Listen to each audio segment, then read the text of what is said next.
Assalamualaikum dan selamat sejahtera. Okey, saya share dulu lah ya sedikit. Sebelum tu saya ucapkan selamat datang, selamat sama-samalah kita dalam Dumex lah ya. Kalau ada yang lain tu daripada tetamu saya ucapkan selamat datang juga. Kita akan disajikan dengan perkongsian hari ini. Sebelum tu saya ceritakan sedikit lah penceramah saya share dulu sekejap. Okay.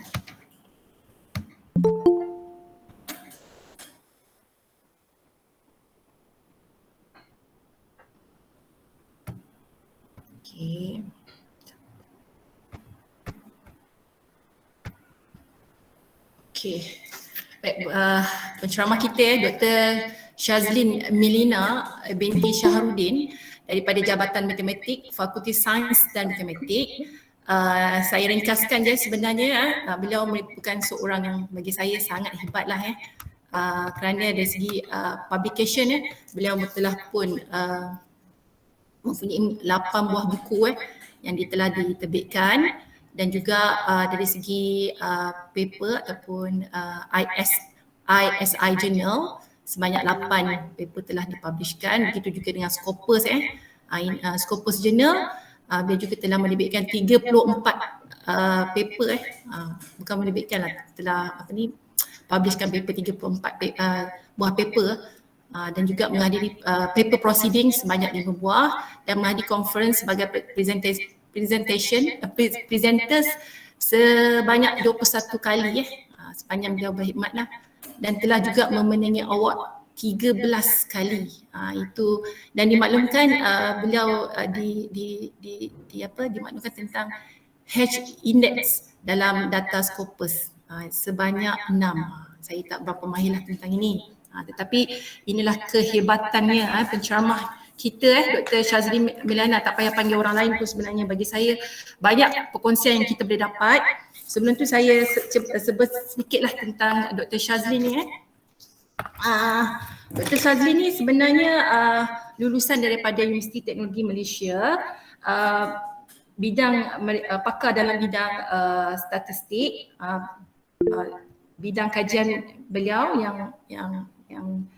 yang dimaklumkan di sini adalah multivariate analysis, big data, specifically in hydrology field. Beliau telah berpengalaman sebagai pensyarah daripada tahun 2017 bukannya baru lagi lah, saya ingat 2017. Dan sebelum ni mempunyai pengalaman sebagai research assistant selama lebih kurang 5 tahun di UTM, dan pernah bekerja beberapa bulan sebagai eksekutif Ion Bank Berhad. Okey, oleh kerana kita tidak ada sepatutnya ini hari ini kita ada ketua jabatan, oleh kerana tidak ada ketua jabatan maka saya teruskanlah kepada ada ya, minta maaf. Tak apa. Okay. Boleh saya beri sekejap je lah. Saya pun on the way. Minta maaf. Saya di highway sebenarnya. Ada botol. Okay, so saya beri sikit saja. So first of all, thank you so much pada Jawatankuasa 41K, Dr. Rian dan ahli. Juga terima kasih Dr. Nurihan sebagai host lah untuk hari ini. Dan tahniah saya cakap kepada Dr. Shazlin dan semua yang dapat hadir. Saya dapati ada juga daripada luar peserta ataupun yang participate pada hari ini. Saya harapkan sesi hari ini dapat dimanfaatkan sebab Dr. Shazlin ahli jabatan kita. Kalau ada apa-apa mungkin jangan segan-silu. Saya percaya Dr. Shazlin dia willing untuk bantulah ahli jabatan untuk kita capai kita punya KPI lah. So itu saja daripada saya Dr. Rihan. Terima kasih dan insyaAllah semoga dimudahkan hari ini punya sesi. Assalamualaikum. Waalaikumsalam. Terima kasih Ketua Jabatan kita PM Dr. Nur Azhar Samad. Okey, sebelum tu saya bagi sedikit pantun lah kepada kepada penceramah kita nama diberi Shazlin Melina. Sweet kan? Orang yang aktif dari Universiti Pendidikan, kini tiba masa yang dinanti-nantikan mendengar perkongsian penerbitan dan pertandingan. Dipersilakan.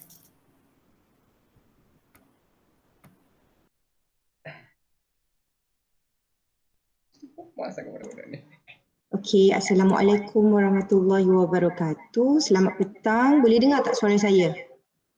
Boleh. Saya ni sebenarnya tak berapa sihat lagi. Tapi disebabkan dah keluar posting tu semua kan. So kita terus sajalah ya. Harap-harap semua boleh dengar suara saya yang ala-ala Ella hari ni.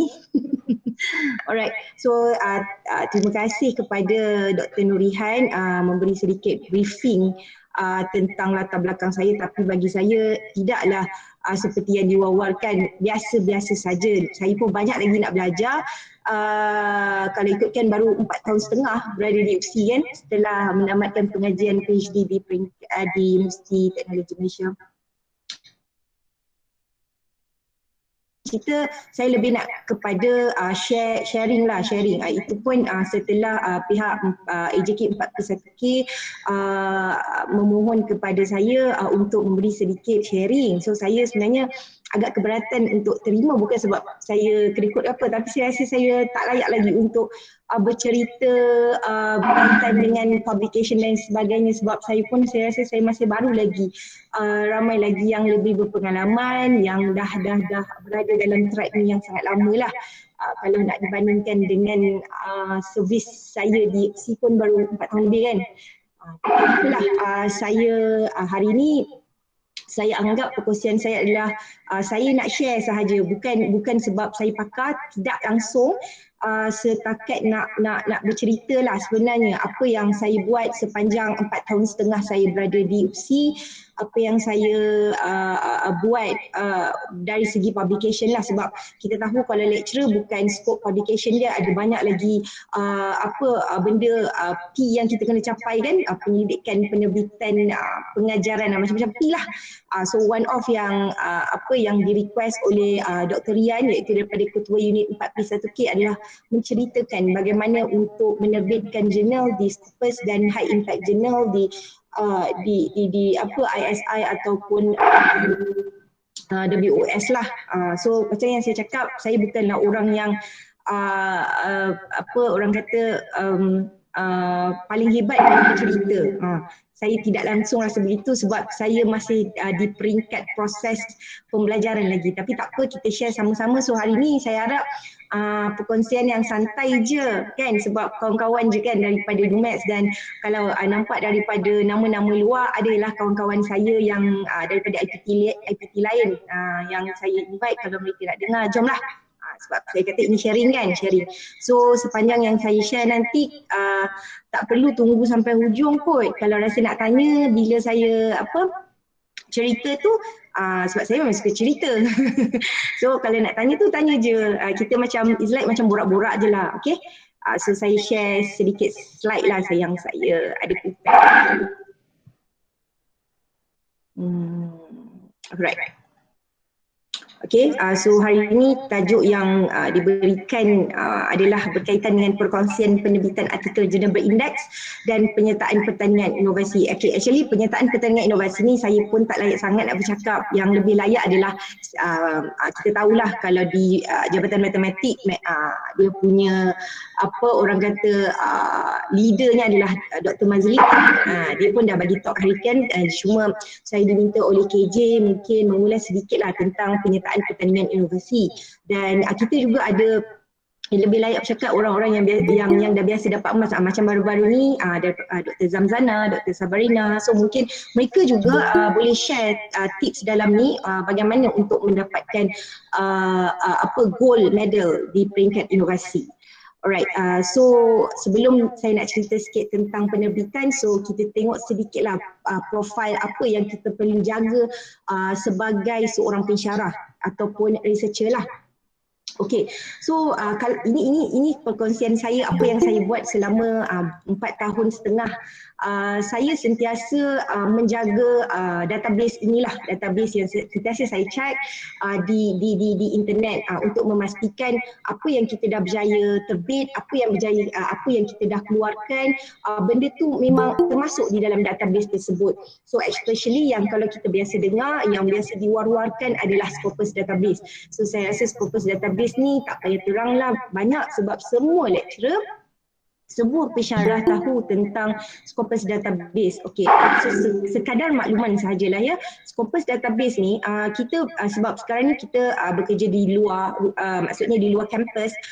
So UPSI dia memberi akses kepada kita untuk direct access to Scopus database, sebab kalau kita melalui Google biasa kita tak dapat nak akses terus. Jadi mungkin ramai yang dah tahu, cuma saya nak share.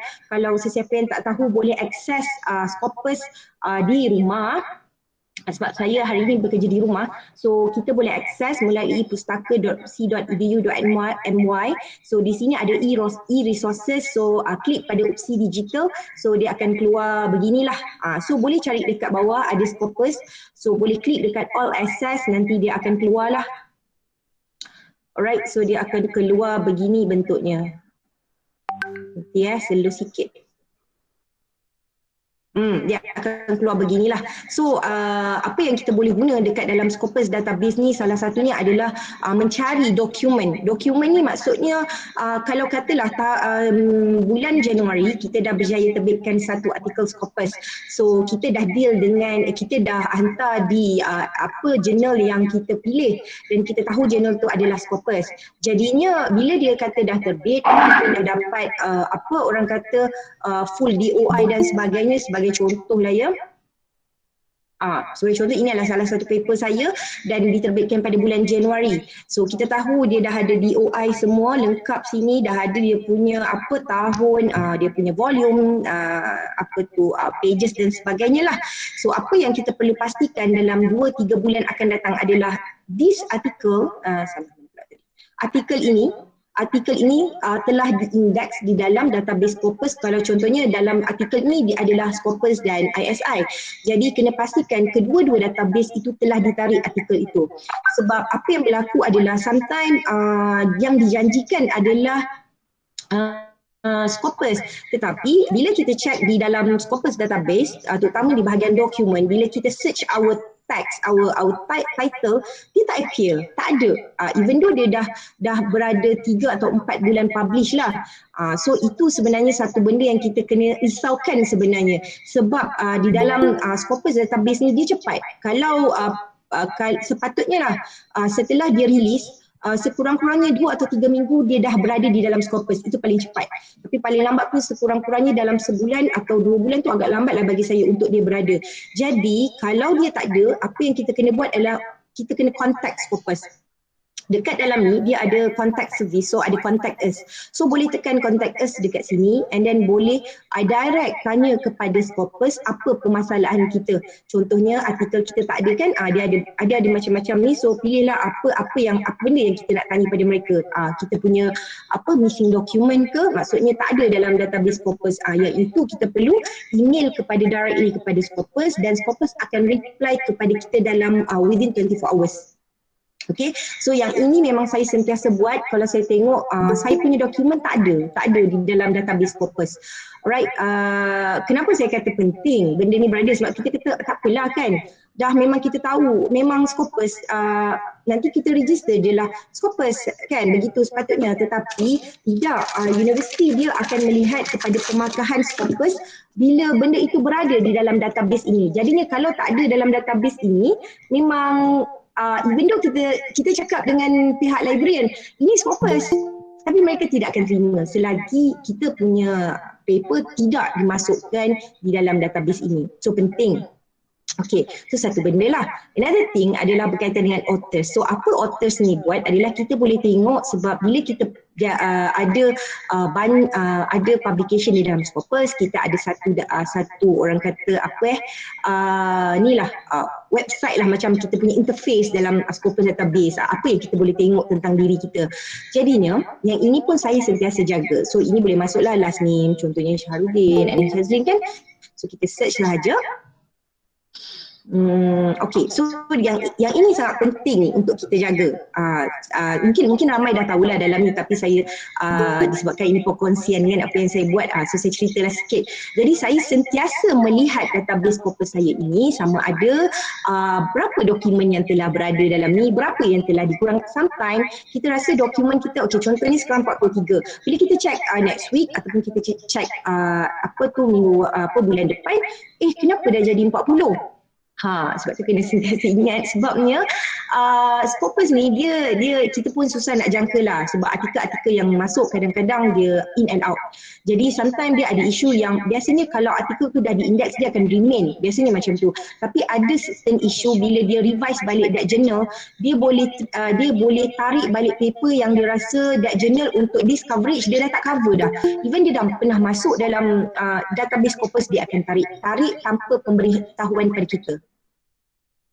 Itu satu benda yang macam kita kena sendiri alert dan kita sendiri kena check. Dan saya cakap sebab benda tu berlaku kepada saya jugalah dalam beberapa kali, dan saya pun minta saya bertanya kepada librarian saya kenapa benda itu berlaku. So dia kata memang Scopus begitu, dia nak tarik, dia nak keluar, ikut suka dia. Dia tak perlu permission kita, dia tak perlu bagi apa-apa reminder. Dan kita, apa yang kita boleh buat, kita kena memonitor lah, di mana kita tahu kalau dia dah tarik bermaksud jurnal tu bermasalah, dan itu peringatan kepada kita untuk tidak menghantar jurnal tersebut lagi dekat situ. Alright, so apa yang saya selalu tengok dekat sini adalah dokumen saya, and then H index yang kita perlu jaga. Perlu jaga ni maksud saya bila kita buat research, kita seronok menghasilkan paper yang banyak kan, beratus-ratus paper ataupun berpuluh ribu paper pun dekat dalam dokumen ni kita boleh ada. Tetapi the thing is, kalau H index kita rendah, umpama orang akan cakap research kita adalah syok sendirilah. Umpama dokumen dia banyak, paper dia banyak tapi tak ada orang cite pun. So H index ni sebenarnya adalah represented pada kita punya kerja. Orang endorse tak, orang baca tak paper kita, ke you tulis sorang-sorang dan tak ada orang pun baca sebenarnya. So you syok sendiri banyak publish paper je. Alright, so H index ni saya pun tak adalah kata saya boleh nak cerita banyak sebab saya pun rendah je H index ni. Okay, banyak authors di luar yang dah berpuluh H index. Jadi saya mungkin akan boleh kongsi sedikit je lah apa yang saya buat. Okay, so satu lagi adalah berkaitan dengan nama. Okay, kalau tengok di sini authors, nama saya Syahrudin Shazlin Miliana. Bawah ni ada benda-benda kecil lagi, Syahrudina lah, Shazlin Miliana, FM lah. So benda ni sebenarnya terjadi bila paper yang kita buat tu, sometimes nama yang kita letak di paper kita tu dia tarik. Jadi dia tengok dua benda yang berlainan lah. Kalau dua benda berlainan, jadi dia buat database yang berlainan. Bila database yang berlainan, dia akan separate lah. So ada satu data tu Syahrudin Shazlin Miliana, satu data lagi Syahrudina, satu lagi Shazlin Miliana Syahrudin. Jadi kita tak dapat mengumpul H index kita satu. Dokumen kita akan bersepah lah. Mungkin akan ada 3-4 profil dan di situ akan ada 20-10 pecahan yang berbeza-beza. Jadinya kita tak boleh monitor kita punya performance in the publication sebenarnya. So apa yang kita perlu buat kalau benda tu jadi, kita perlu email kepada pihak Scopus menyatakan minta mereka mergekan semua nama-nama kita. Dan saya rasa benda ni telah dimention oleh Dr. Zila ketika dia menjadi ketua 4P1K. Dia memang kena inilah untuk minta dia gabung sebab Scopus memang tak akan gabung pun, dia akan buat bila kita request. Okay, itu satu benda lah. So another thing berkaitan dengan so dekat dalam authors ni kita boleh klik and kita boleh tengok database kita. Sekejap dia macam slow sikit. Okay, dia slow lah. Saya rasa saya dah buka kod sini. Okay, so salah satu benda untuk kita monitor how to increase our H index adalah dengan melihat kepada paper-paper kita yang mana yang banyak site, yang mana yang tak pernah site pun ada. Yang itu kita kena buat strategi how to make it our H index ni increase. Okay, so contohnya macam mana kita nak melihat kepada dokumen yang perlu kita site, yang perlu kita promote supaya that H index increase. Salah satunya contohnya sekarang ni saya berada di H index 6. Jadinya contohnya saya nak naikkan H index saya 7. Jadi apa yang saya perlu buat, artikel atas ni sampailah yang atas ni semuanya perlu 7. Jadinya choice of cumulative paper saya ni, tajuk paper ni perlu 7 citation, yang ini pun perlu menjadi 7 dan seterusnya tak ada masalah lah sebab memang dah melepasi 7. Barulah H-index ni akan bertukar kepada 7. Okey, salah satu caranya adalah kita membuat paper, so kita tahu oh paper ni perlukan lagi satu paper untuk naikkan H-index. Kita boleh cite di nama subsite, tetapi suka saya ingatkan bahawa jangan terlampau banyak subsite. Nanti orang tengok paper, dia je set, rupanya dia buat paper, lepas tu dia cite paper dia. Macam tu. Bukan tak boleh cite paper sendiri, boleh. Tetapi tengok kepada kesesuaian, tengok kepada jenis paper, contohnya method yang digunakan, contohnya choice of cumulative ni berkaitan dengan PCA. Jadi kalau saya buat paper berkaitan dengan time series, tak ada kena-mengena pun tentang PCA. So tak bolehlah cite, nampak tak ada macam kurang etik lah sikit di situ. Dan apa yang kita boleh buat adalah mungkin kita boleh email kepada reader-reader untuk memberitahulah kita ada this kind of papers, and then kalau dia ada buat berkaitan dengan method yang kita buat, minta dia kerjasama dia untuk cite paper kita lah kalau dia ada related. Bagi tahu kawan-kawan, kalau kawan-kawan ada membuat bidang yang sama, menggunakan method yang sama, mungkin dia boleh cite juga paper kita. Itu dia macam seolah-olah macam promoter jugalah. Walaupun rasa macam kerja lecturer kan, tapi kenapa kena jadi promoter? Ya, kerja lecturer ni dia macam-macam. Kejap-kejap jadi postman, kejap-kejap jadi promoter kan, jadi project manager, macam itulah. So benda tu memang perlulah dibuat. Sebenarnya dia H-index ni merupakan salah satu strategi, dan salah satu juga untuk menaikkan H-index adalah dengan publish di Open Access Journal. So Open Access Journal ni, tak apa, sekejap lagi saya cerita lah kot. Open Access Journal. Alright, dan satu lagi untuk menaikkan H-index adalah publish di High Impact Journal. High Impact Journal yang ada Q1 until Q4. Ataupun nanti kita cerita sekejap lagi lah kot. Alright, so berbalik kepada pula slide saya tadi Okey, itu baru Scopus. Sebab kita biasa menggunakan Scopus. Sekejap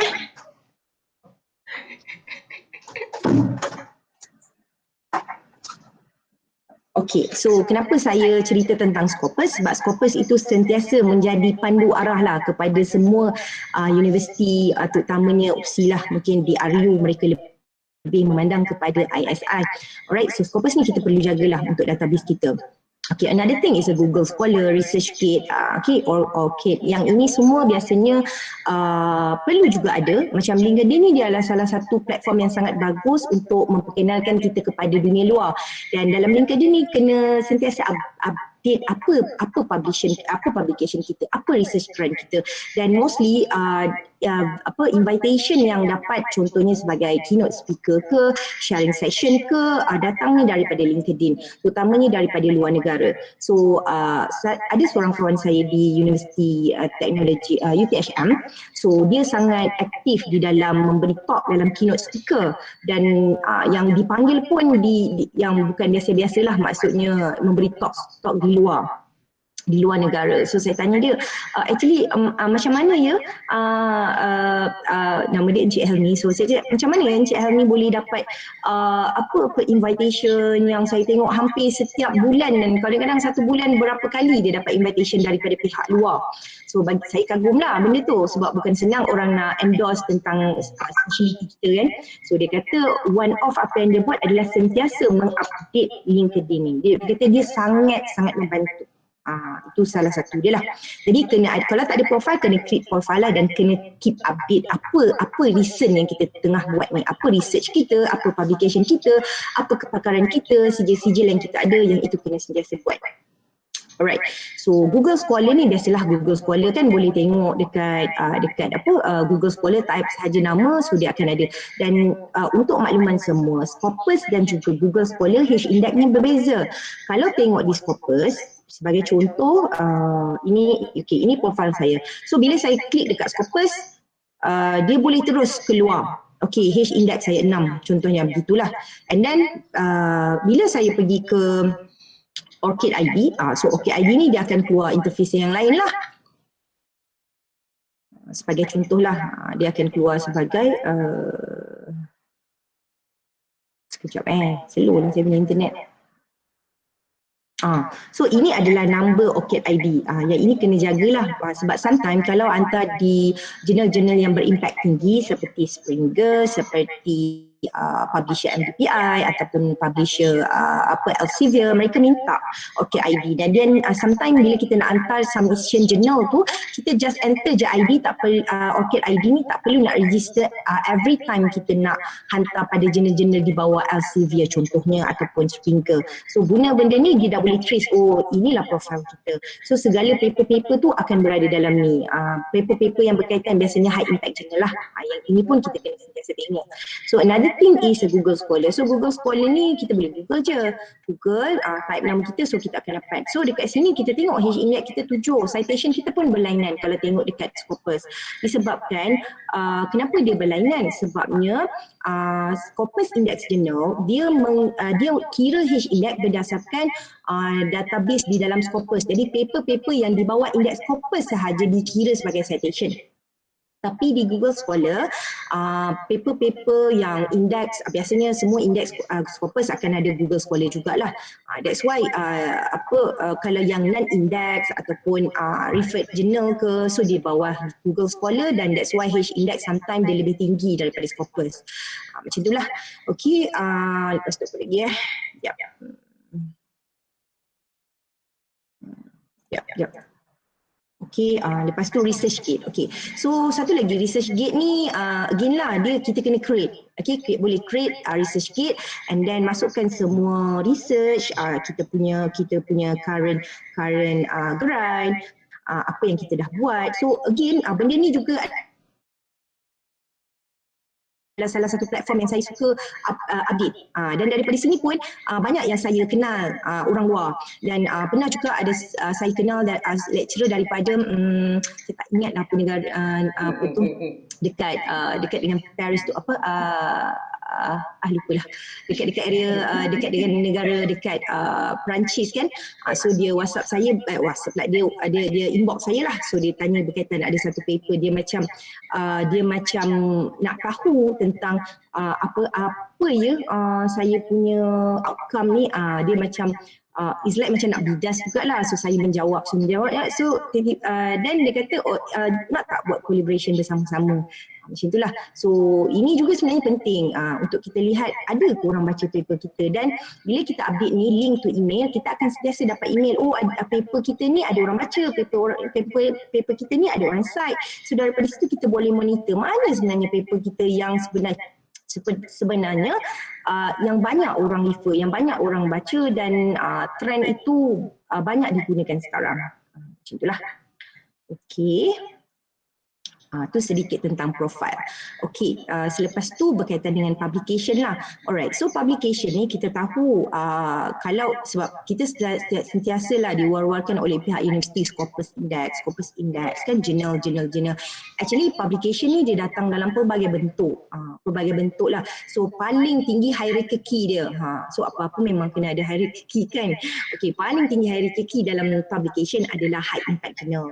Okay, high impact journal ni yang kita panggil sebagai Clarivate Analytic. Okay, Clarivate Analytic ni dia kalau biasalah, cuba Google kita dapat tak? MDL Clarivate. Okay, kalau Google MDA Clarivate, so dia ada Web of Science Master Journalist. So yang ini kita panggil dia biasanya lah kita panggil sebagai JCR, Journal Citation Report. So Journal Citation Report kalau biasa tengok kan, kalau librarian Encik Kashfi bagi ucapan tahniah kan kepada kita punya kawan-kawan yang publish kan Scopus, ada tu kita tengok ditulis Scopus, ada tu ditulis ada Q1, impact factor 2.7 kan. Okay, so saya nak ulas sedikit lah mungkin. Okay, so yang ini adalah interface untuk Web of Science punya website. So apa yang kita boleh buat kalau kita nak tahu our journal tu adalah betul ke di bawah MJL Clarivate ni, so kita boleh search journal dekat sini. Tetapi dia seperti Scopus, benda ini perlu dibeli oleh universiti. Dia boleh search setakat sikit je, macam okay, mungkin search journal dia tahulah okay journal tu ada dalam MJL, tetapi kita tak boleh tengok in detail dia punya performance of journal bagus ke tidak dan sebagainya, sebab itu perlu dibeli akses oleh universiti. Malangnya universiti kita tak ada Tetapi salah satu cara yang saya selalu buat adalah saya meminta tolong kawan-kawan saya yang berada di research university. Mostly research university memang beli this database sebab database ni mahal. Biasanya mereka boleh akses dan dia akan boleh bagi report of the journal pada kita. Dan satu lagi cara adalah saya akan berhubung dengan kita punya librarian lah, Encik Kashfi. So Encik Kashfi ni dia special sikit lah. Memang universiti tak beli tetapi saya pun tak tahu. Dia cakap dia special jadi dia boleh accesskan untuk kita. Jadi boleh bagi apa nama jurnal, apa ISN dan bagi pada dia dan dia akan check lah. Dan dia akan bagi details of the journal, whether journal tu bagus ke tidak pada kita lah. Okay. Okay. So high impact journal ni yang kita panggil dia sebagai biasa kalau dengar JCR. Satu lagi Cimago. Okay, Cimago SJR kot kalau saya cakap. JCR ataupun SCR atau SRC lupa SCR kot. So SCR ni kalau kawan-kawan nak hantar di jurnal impact, kena pastikan jurnal itu adalah jurnal dia punya indeks tu, dia punya Q-nya adalah datang daripada JCR. Bukan Cimago, sebab di Malaysia kita pakai dia punya high impact journal adalah JCR. Kalau di Indonesia mereka terima Cimago tu sebagai high impact journal. Tetapi di Malaysia memang praktikalnya adalah JCR sahaja sebab apa saya cakap macam tu? Sebab kadang-kadang di Scopus mereka mengatakan bahawa jurnal mereka adalah jurnal Q. Jurnal kita adalah Q2. Q2 ada impact factor 3.0 kan. So kita macam tinggi ni okeylah boleh hantar lah kan. So kita hantar. Tapi bila kita masuk dalam Scopus, bila keluar dah publish dan kita tengok kenapa Scopus je? Kenapa tak ada tulis macam poster-poster kawan lain ada tulis Q1, Q2 kan? Sebab kita nak target high impact journal. Tapi kita kena faham bahawa jurnal itu adalah bukan di bawah JCR. Okey, jadi sebab tu saya kata kena clarify dengan pihak librarian sebab librarian dia sangat arif tentang indexing ni. Saya pun sebelum ada isu Bell Journal tu, saya memang dengan Scopus je boleh hantar and then saya pun tak berapa tahu sebelum ni tentang JCR. Okey, sekejap saya nak Google SRC apa benda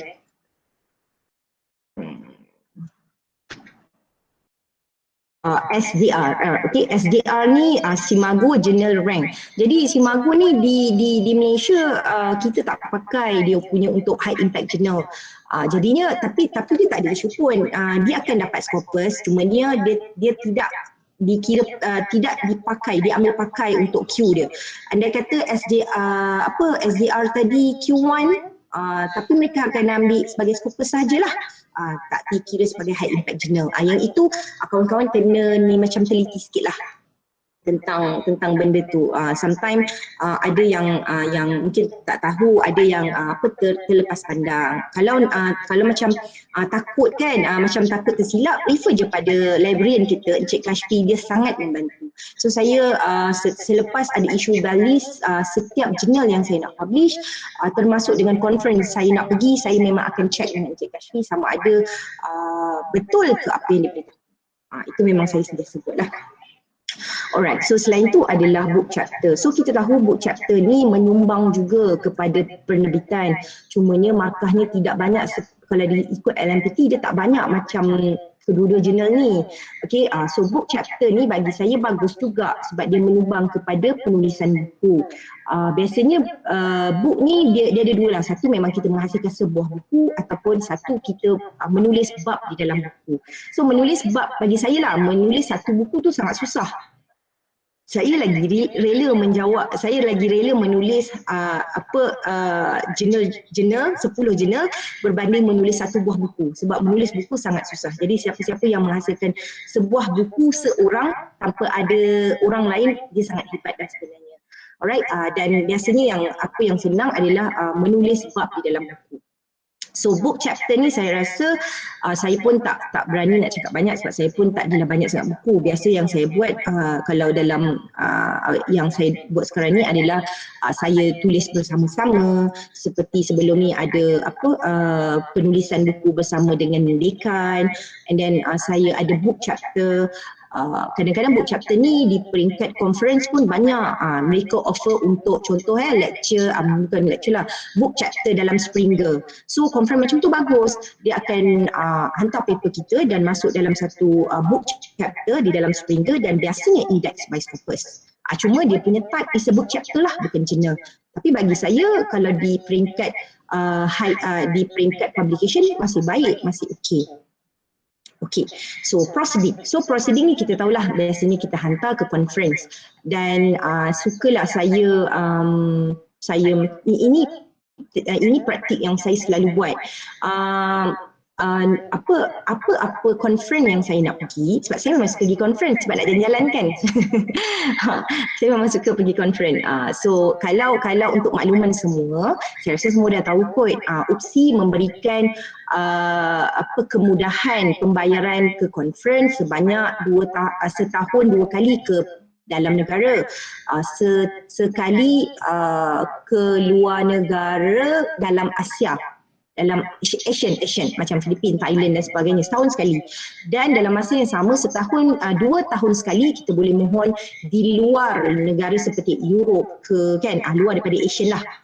So kalau saya memang sebelum COVID lah, saya jarang tak fulfill benda tu. Memang sentiasa saya akan setahun kalau kuota dia 4 saya akan ambil semua, dan saya akan pastikan conference yang saya pergi itu meliputi ada indexing at least Scopus. Kalau dia tak boleh offer journal Scopus, at least dia boleh bagi proceeding in Scopus. Sebab kalau kita pergi conference yang ada proceeding ataupun journal yang referred je ke ataupun tidak diindeks apa-apa, hanya mengeluarkan ISBN, bagi saya rugi. Sebab penulisan paper bukannya senang. Penulisan paper bukannya senang. Even proceeding pun you need to write the paper, the whole paper, bukan you tulis abstract saja. Jadi carilah conference yang kita rasa sesuai dan kita rasa boleh percaya. Kalau bercakap berkaitan conference sebab saya dah pergi banyak conference, so apa yang saya boleh cakap adalah pemilihan conference juga penting. Macam mana kita pilih journal? Sebab satu, kita kena tengok organizer. Organizer ni sometimes kita tahulah kan, kita pun dah buat conference kan, it's more to money.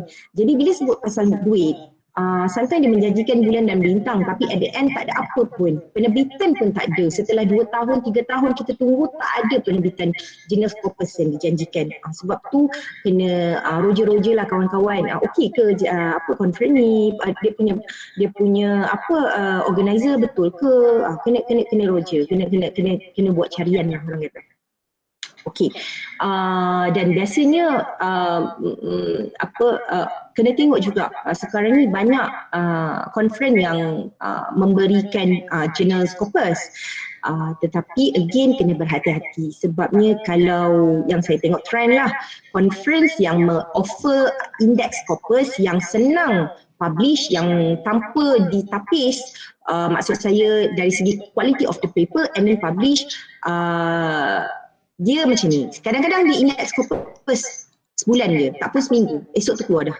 Biasanya macam tu. Jadi kena pastikan, tapi ada jurnal yang okey, memang sometimes contoh UPM dia membuat conference and then dia offer special issue dalam Pertanika.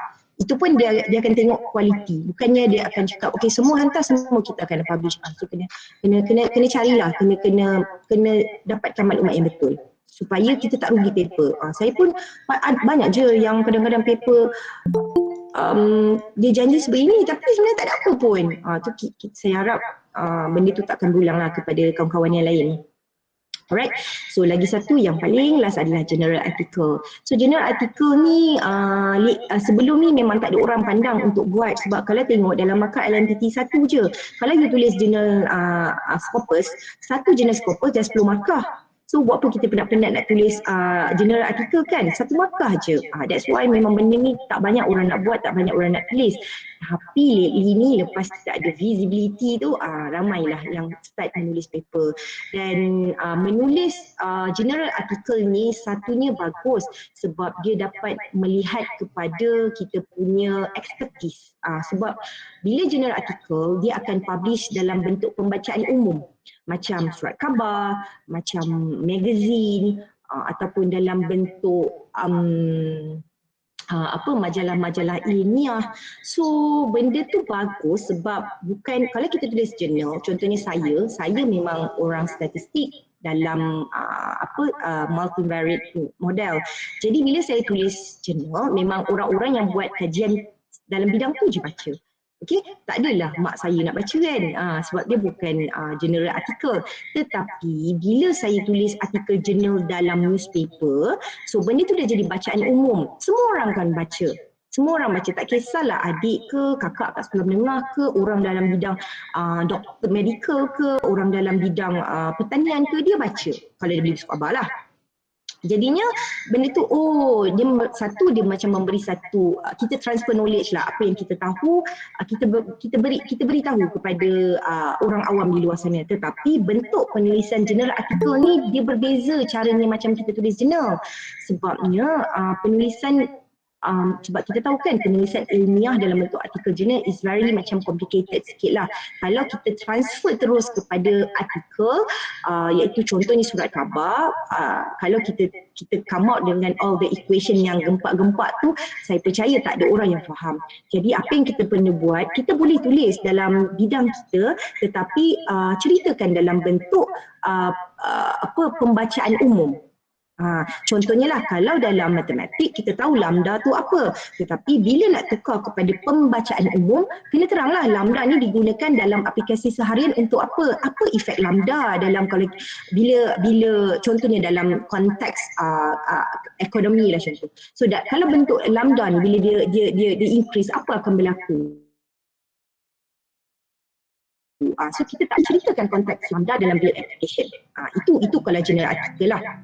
Kalau tanya pada saya, perlu ke baik kita fokus jurnal? Betul, jurnal ni memang lecturer memang kena buat. Nak tak nak memang kena buat.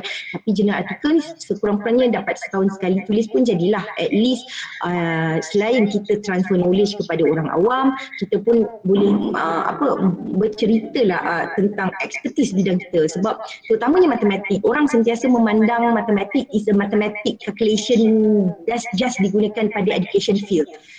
Dan orang industri dan juga graduan matematik, terutamanya graduan kita lah, so mereka sangat sukar untuk mendapat pekerjaan. Sebab bagi mereka bila datangnya matematik, orang tak tahu. Jadi dengan penulisan kita lah, pelopor daripada bidang matematik ni, dia membuka mata lah, harapnya membuka mata kepada industri.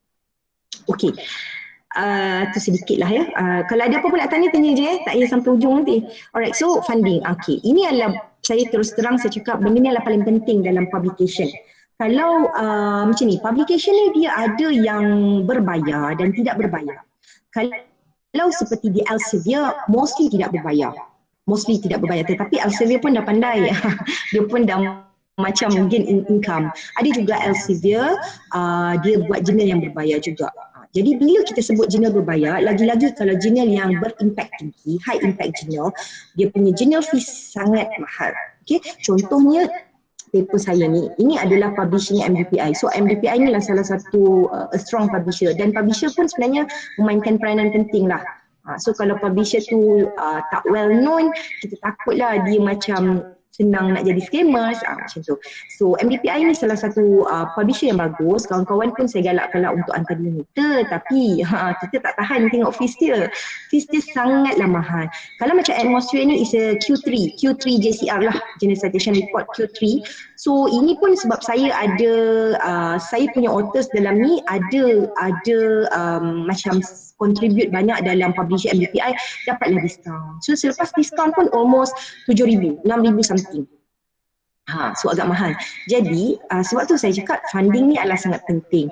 Macam mana saya menguruskan funding untuk terbit di beberapa jurnal MDPI ni, yang terbaru saya dapat acceptance di Q2 MDPI lah, JCR Q2 dengan kos RM8,000. Alright. Satu saya cakap, kenapa saya suka publish di jurnal-jurnal, kan ada yang free kan. Kenapa nak bayar? Hantar jurnal yang free. Okey. Satu, jurnal-jurnal yang berbayar dalam jurnal-jurnal berbayar yang high quality impact, yang mempunyai Q1 sehingga Q4 dan mempunyai impact factor. So itu yang berbayar dikira open access. Okay, jurnal yang open access ini adalah sangat membantu kepada penulis-penulis terutamanya saya yang muda, yang tak ada paper yang banyak, yang tak ada pengalaman sangat, orang tak kenal untuk increase our citation. Dengan membuat open access journal yang banyak, bukanlah banyak lah, maksudnya kita banyaklah publish di open access journal, dia membantu bila orang search je keyword contohnya rainfall pattern recognition. So paper saya antara yang terawal keluar disebabkan dia open access. Kalau satu lagi isu dengan yang tidak berbayar, dia ada satu restriction di mana sometimes saya tak show semua jurnal, tapi ada certain jurnal tu after 2 years baru dia akan release. Maknanya dia release jurnal kita tapi dia boleh baca sampai abstract. Kalau nak baca dia whole kena bayar, kena beli. So orang yang mungkin tak ada akses macam saya kata database MJL private kan, dia takkan belilah, bukan murah. Kecuali macam saya kata lah, minta tolong kawan yang ada kan, so minta dia download dan barulah kita boleh baca the whole paper. So itu sebenarnya memberi restriction kepada orang untuk cite paper kita, sebab tak ramai orang yang rajin untuk cite sebenarnya. Nak cari paper kan, tak boleh sudahlah cik itu lain. Biasanya macam itulah. Jadi dengan open access journal dia membantu citation kita. Citation macam saya cakap lah sangat penting dalam bidang kita. Jadi orang kenal kita, orang tahu kepakaran kita melalui H-index kita. Okey, so funding, berbalik kepada funding, macam mana saya dapat? Satu, saya rasa semua orang dah tahu RMIC ada offer. Setiap tahun kita boleh apply journal fee sebanyak RM2,000 per artikel, and then maksudnya kalau setahun 10 paper publish. Tetapi diingatkan journal fees ni akan dibayar kalau journal itu Scopus dan ISI.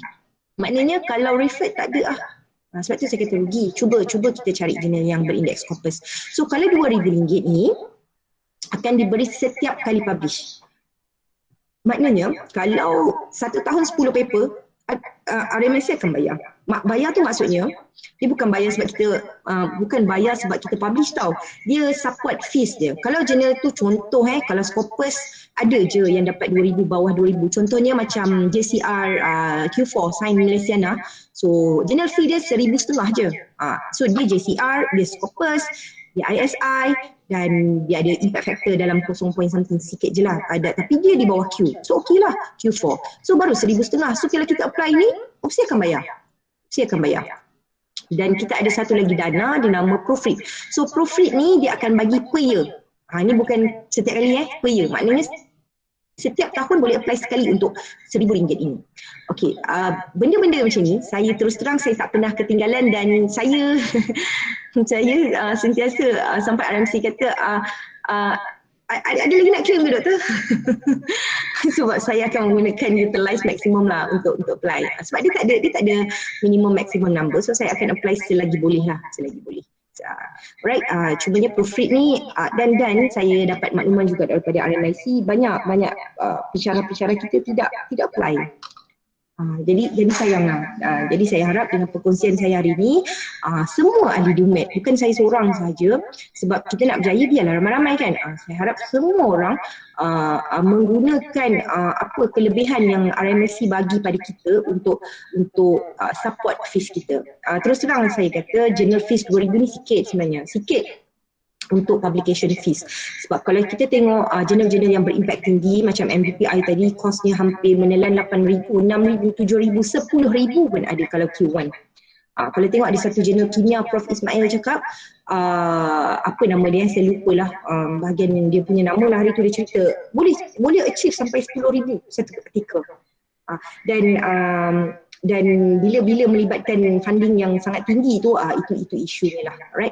So salah satunya inilah alternatif yang sentiasa saya pakai. Okay, so kalau contohnya jurnal yang ini dia 6,000 something kan, so 2,000 dah ada dana, baru 4,000 kan. Jadi 4,000 ni mana nak cari? Sebab tu kita perlu apply grant.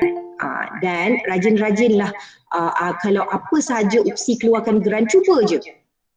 Saya memang kalau apa sahaja opsi bagi contohnya bahan ada grant keluar, tak kisahlah grant itu di luar ataupun di dalam, saya akan cuba. Cuma sekarang ni kalau grant di dalam opsi dia ada restriction banyak. Dulu kalau kita ada FRJS kita boleh mohon university grant macam-macam universiti, macam-macam grant ada, GPU, special grant, project khas, macam-macam lah.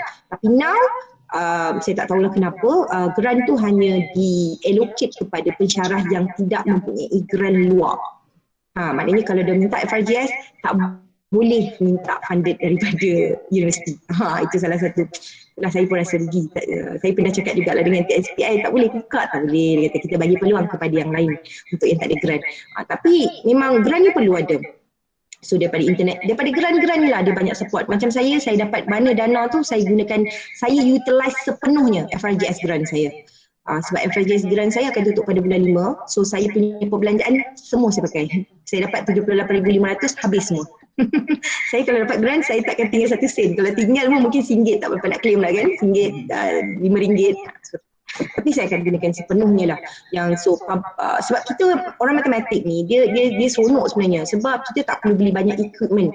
Paling mahal pun kita akan perlu beli software ataupun data lah. Macam saya akan beli data lah paling mahal, cost data almost 20-30k daripada Jabatan Meteorologi. Sometimes matematik dia part data tu dia boleh dapat terus kan, ada yang mungkin dia pakai ambil kuesioner dan sebagainya. So bagi saya penjimatan lah, daripada kalau kita tengok kawan-kawan kita dari segi geografi, daripada biologi ke fisik kimia ke, diorang banyak habis duit untuk beli bahan-bahan chemical, alat dan so on. Tapi kita money tu kita boleh tukarkan, convertkan dia kepada publication. Itu salah satu kelebihan lah. Dan saya pun gunakan grant FRGS saya, banyaknya saya via tukar ke vote publication. Alright, so satu lagi adalah collaborator. So collaborator ni kita panggil lain macam kawan-kawan lah, kawan-kawan, networking. So saya salah satu kalau orang tanya saya kan, macam mana boleh publish 21 paper, tak tidur Saya cakap taklah, saya sempat je pergi jalan-jalan, saya suka jalan kan, saya sempat je ronda-ronda ni, tinggal gatal je kaki tak jalan overseas. So saya sempat je pergi shopping. Saya tak ada buat kerja sampai tak tidur, tidak. So macam mana strategize dia untuk mendapat, dia macam ni, ada orang kata, alah kenapa nak publish paper banyak-banyak dekat overseas, dekat London, dekat UK, 2 tahun 1 paper je. Ada yang cakap macam tu jugalah. Bagi saya it depends sebenarnya. Sebab saya juga sebenarnya, sebab kita terikat dengan cara kerja dekat Malaysia. So kita nampak yang cara kerja kat Malaysia memang dia tengok kepada quantity. Tapi pada awalnya saya masih tidak mengetahui sangat tentang publication, memang saya mengejar volume. Saya memang okey tak apalah, Scopus je, tak kisahlah dia apa benda dia masuk sekejap keluar daripada Scopus, tak kisahlah, jadi publish. Pada awalnya, pada itu saya tak tahu apa efek yang akan berlaku, apa efek kepada kita punya publication kalau kita sentiasa biar macam tu. Pada waktu itulah. Jadi bila saya dah tahu, nanti tak cantiklah H-index kita, tak cantiklah dokumen kita di dalam Scopus ataupun di dalam Web of Science. Jadi kita kena jaga. Jadi bila kita nak jaga tu, kita kena make sure that nak kejar mana nak kejar quality ke nak kejar volume. Kalau tanya saya akan kejar dua-dua. Quality kena kejar, sebab quality ni dia akan tengok in term of quality ni, maksud saya quality dalam high impact journal macam Q1 sampai Q4 based on JCR. Kalau dalam setahun ada satu ataupun 2 tahun sekali ada satu. So kenalah push ourselves untuk publish juga dalam jurnal yang berindeks tinggi. Sebab jurnal-jurnal ni yang sangat membantu kita untuk increase our H-index, increase our citation. Bukan saya cakap Scopus tak increase, tidak. Scopus pun akan membantu, tetapi Scopus pun kena cari jurnal-jurnal yang very strong, bukan jurnal yang keluar masuk. Dari situ dia membantu kita punya citation lah. Alright, so dari segi collaborator ni, macam saya cakap, networking lah. Saya kalau tengok dekat paper-paper saya, contohlah okey, paper ni, sebab ni paper baru kan, so cerita sikit lah. So paper ni, okey, ni paper student saya, ni student saya lah, student masa saya. Alright, so ini daripada UTHM, Dr. Syuhaida, Dr. Sumayah daripada Jabatan Geografi, Dr. Tan daripada USM, dan Dr. Haiza ni adalah supervisor saya lah ketika di UTM. So ini saya ini saya. Authors yang berada di dalam paper saya semuanya memainkan peranan. Saya tak pernah letak nama kawan ataupun sebab dia baik dengan saya letak tak. Sebab bagi saya bila kita nak buat paper, kita jangan buat seorang. Sebab bila kita buat seorang, sebab tu kita tak boleh nak satu paper pun kita tak boleh hasilkan setahun. Sebab kita tahu kekangan kerja kita dengan teaching yang sangat banyak kan, teaching, lepas tu dengan kita punya masalah, kita punya PA lah, lepas tu dengan nak buat LM, lepas tu kan kejap-kejap kan kita ada apa projek yang kita kena settle, so memang tak boleh siap. Okay, apa yang saya sentiasa buat dari dulu sampai sekarang, work in a team. So semua nama authors dalam ni semuanya menyumbang kepada artikel ni. Saya tak tulis orang. Apa yang saya buat, okay, ini adalah result master student saya. So dia akan tulis daripada thesis dia.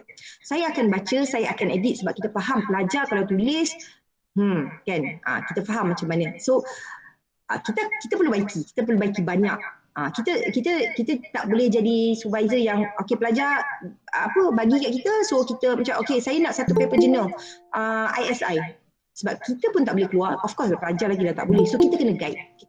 So minta dia tulis, kita baca. Editing ni sebenarnya lagi part yang paling susah lah, edit, baca. Dan apa yang orang lain ni buat adalah macam Dr. Tan ni adalah dia daripada expertise dalam remote sensing. So dalam kajian saya perlukan orang remote sensing untuk dapat extract data daripada atmosferik. Yang itu memang saya tak boleh buat. Kalau saya buat, saya kena ambil course pula. So buang masa. So saya perlukan Dr. Tan punya expertise untuk bantu saya extract data. So dia akan sentiasa bantu saya dalam extraction data, dalam membuat RGIS. RGIS tu saya tunjuk contoh lah, macam mapping macam ni. Mapping ni orang-orang geografi, orang-orang remote sensing dia power lah. So benda ni boleh je, dia dalam satu software kita boleh belajar, tapi again benda ni is not our expertise. Dia akan menarik masa kita untuk buat benda lain. Jadi why not kita hire je orang yang memang boleh buat, kita buat collaboration dengan dia pun suka. Ya. So sebagai contoh dalam ni adalah Dr. Syuhaida. Dr. Syuhaida ni adalah boleh saya kata antara orang kuat saya lah dalam membantu saya untuk menerbitkan paper-paper yang berindeks tinggi. Sebab sebab ni saya kenal ketika saya belajar. So Dr. Syuhaida ni banyak membantu saya. Setiap paper saya dia akan polish. Bila saya dah polish, dia polish 2-3 kali sebab dia lagi power lah.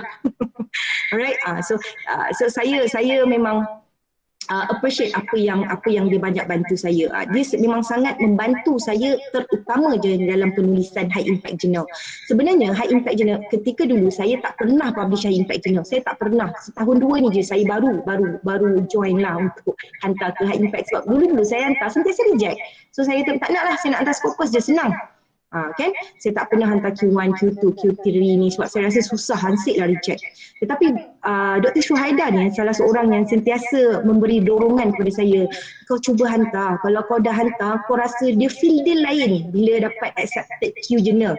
Kau akan rasa macam seronoknya, macam nak hantar lagi lah, macam tu. Dan apa yang dia cakap tu, saya rasa 100% betul. Bila saya dah start dapat accepted, pada mulanya saya hantar di Sains Malaysiana Q4 kan, so dapat accepted, saya rasa sangat-sangat seronok.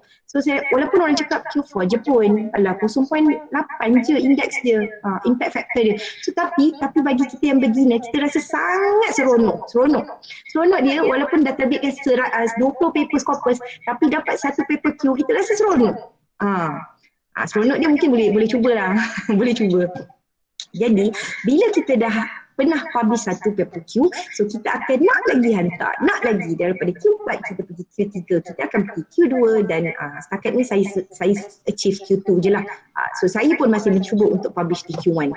Alright, so antara tips yang saya nak cakap untuk publish di high impact journal, semua orang boleh, semua orang, tak kisahlah bagi saya jabatan matematik semua orang boleh. Tak kisahlah di dalam field education, dalam field applied science. Kalau tahun depan atau tahun depan kata tak boleh masuk. Dr. Nurihan mungkin boleh mute kot. Okay. So apa saya nak cakap tadi, lupa dah. Boleh hantar, siapa pun boleh hantar. Cuma tipsnya adalah, satu, bila nak hantar high impact journal, kita kena pastikan penulisan kita sangat clear. Dulu Dr. Syuhaida cakap dengan saya, dia kata, kau tahu tak, orang Q1 ni bukannya gempak-gempak sangat pun result dia. Biasa je, tapi dia punya penulisan very TikTok. Ya, benar. Benar-benar belaka. Betul. Okey, penulisan itu sangat penting. Kalau penulisan kita, bukan kita guna ayat yang bombastik, tidak. Cara kita deliver our result, cara kita deliver our approach, menampakkan yang novelty itu. Sangat-sangat penting. Itu satu. So yang kedua adalah cara menjawab review daripada high impact journal. Review high impact journal dengan review Scopus atau review Conference Proceeding jauh sekali berbeza. Sebagai contoh ya, untuk paper ini saya mempunyai 3 reviewer. Reviewer 1, reviewer 2, ini yang saya buat ya ketika nak publish paper tu, dan review ketiga. Dan apa yang saya boleh kongsikan, saya sangat fed up membuat correction dia lah. Sebab correction dia umpama saya sedang viva lagi sekali. Okay, sebagai contoh reviewer 3 ni, dia punya komen sangat banyak dan sangat teliti. Dia baca each line dan satu lagi tips adalah auto respond. Cara menjawab di dalam auto respond itu sangat dan terlalu penting. Sometimes kita rasa komen reviewer tu tak tepat. Saya rasa macam kenapa dia cakap macam tu? Saya rasa salah. So kita jangan cakap seolah-olah kita bongkak. Saya rasa saya tak boleh terima lah komen awak. Kita tak boleh cakap itu. Dia seolah-olah macam mencabar kredibiliti dia. So kita kena jawab dengan ayat yang lembut, ayat yang baik, counter balik apa yang kita tak suka, tapi dalam konteks yang baik. Dan bila kita rasa benda tu kita boleh improvise. Bila dia bagi suggestion, kita improvise. Tapi improvise tu kita kena convince dia. Supaya bila kita return balik pada dia akan baca dan dia okey, betul lah apa budak ni cakap. Sometimes dia tak tahu juga, dia tak tahu pun kadang-kadang. Mungkin dia dalam bidang kita tapi tak pernah pakai method tu. Tapi bila dia baca, macam kita jadi panel thesis, boleh percayalah budak ni cakap, betul lah ni, dia punya feedback ni. Okey lah. So benda ni saya dapat daripada kawan saya lah, Dr. Syuhaidah. So bila benda ni saya try apply pada saya punya first paper Q, betul. Dan sekarang ni saya ada beberapa paper Q sehingga ke Q2 memang betul. Itulah caranya. Perlu menjawab auto respond dengan cara yang sangat bagus. Sangat bagus. Alright, so cara nak menjawab tu kita dan every single comment yang diberikan oleh panel, jangan kita macam buat tak indah. Tak boleh. Kita kena cater all the things. Even kalau dia cakap, alah ni urut besar, urut kecil. Alah tak apalah, betul kan je lah. No, kena state dekat dalam ni supaya dia alert lah walaupun every minor correction dia buat. Yang itu memang kena. Itu antara tips. Bukanlah tips sebab itu ada yang saya buat. Saya sentiasa buat dan alhamdulillah lah berjaya. Alright, apa lagi saya nak share, jap. Paper collaborator. Dan collaborator ni dia bagi saya untuk mendapatkan kualiti dan dalam masa kuantiti benda tu berjaya. Sebab kita ada collaborator, kita ada networking, dia membantu kita dalam menyiapkan paper kita. Dan sometimes bila kita buat networking dengan dia, bila dia ada projek pula, dia ada paper, dia tarik kita pula. Jom lah, aku ada satu paper ni nak tolong kau tengokkan method ni boleh tak? So kita pula, okey, aku pula tolong kau lah, hari tu kau dah tolong aku kan. So dah dapat 2 paper kat situ. Okey, lepas tu contoh dalam DOMAT sendirilah. DOMAT contohnya adalah yang pernah cakap dengan saya, dia cakap, Lin, macam mana yang kau sentiasa ada idea nak tulis paper, ada idea nak buat research, akak tak ada idea lah. Macam tu kan. So saya kata, satu sebab saya bermula pada asalnya dengan kajian penyelidikan PhD saya. So saya continue. Itulah yang saya buat. Dan selepas itu saya banyak, bila saya pergi outstation, saya jumpa saya punya co-researcher, saya akan borak pasal research lah. So kita sometimes dekat situ kita, yang ni kita boleh extend lah, kita boleh buat lepas ni macam ni, kita boleh buat macam tu. So dari situ idea dia keluar. Dan selain itu kita boleh baca paper-paper yang berkaitan dengan kita punya bidang lah. Dari situ pun nak kena ada idea. Dan dari segi paper tu memang dia bagi saya lah, apa yang saya buat bila bekerja in a team tu, benda tu dia gain. Dia bukan macam ni tau, bukan saya kata okey tahun ni aku nak 20 paper lah, nak buat macam ni lah, buat macam ni. Dia datang sendiri tapi dengan usaha lah. Dia datang sendiri. Okey, kita buat lagi satu kan, bila kita nak ajak orang buat networking, bila orang tu nak ajak kita nak ajak orang tu collaborate, kita memang kena ada apa-apa yang orang selalu cakap no itu lah. Maksudnya kita memang nak dia sama-sama naik berjaya dengan kita, bukan kita gunakan dia untuk kita seorang naik. Jangan macam tu. So kita sama-sama dengan collaborator kita, kalau dia bantu kita, kita bantu dia pula.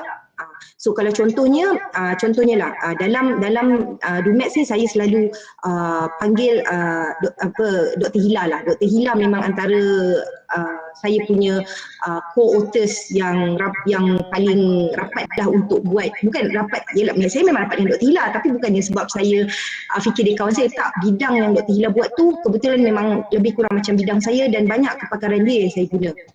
So saya letak nama dia dan dia memang buat kerja. Ada yang saya minta dia buat coding, ada yang saya bila kita menjadi bila kita lah ketua untuk that project atau untuk that paper, apa yang kita kena buat, kita kena lead.